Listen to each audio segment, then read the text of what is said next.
It was an age of miracles. I love it. It was an age of art. How's the great American novel coming? It was an age of excess. Gatsby. Gatsby. Gatsby. Gatsby. I'm Gatsby. It was an age of discovery. I find it interesting that so many people are digging into the sources for Gatsby. We may never know.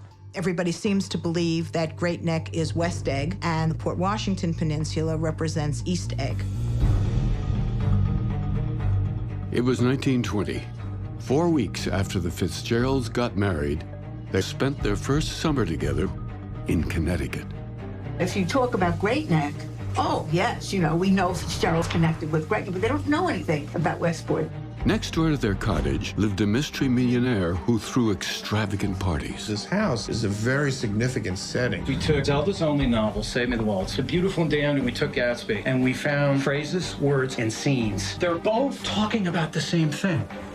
At night, on a distant dock, a green light shimmered. The shack behind you is rented by another Yale College man named Nick Carraway. Carraway's cottage, in a fictional place named West Egg, is subconsciously an echo of Westport. The world's preeminent Fitzgerald scholar didn't believe Westport had anything to do with Gatsby. He's the biggest name in Fitzgerald scholarship. He was just a larger-than-life figure. People get excited about the facts and forget the artwork. Professor Broccoli sought to change various words to correspond to what he believed the author must have meant. He's very unhappy because this is contrary to all his theories. Fitzgerald blends different times of his life and creates composites. It all converges on Gatsby, and Gatsby is inexhaustible. If it wasn't his idea and he didn't believe in it, it was heresy. It shouldn't be printed.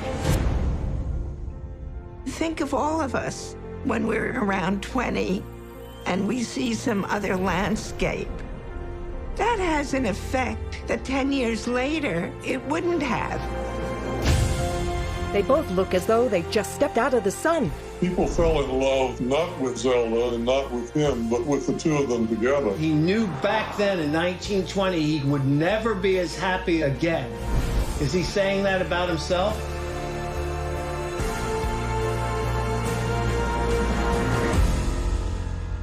His dream must have seemed so close that he could hardly fail to grasp it.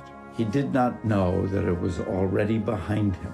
I think it was one of those peak creative times. There was an exuberance and an energy. Most of us have a favorite, a heroic period in our lives. This was the moment of the most intense love that those two experienced. If that's what he went away from here feeling, well, then maybe this place did animate that novel.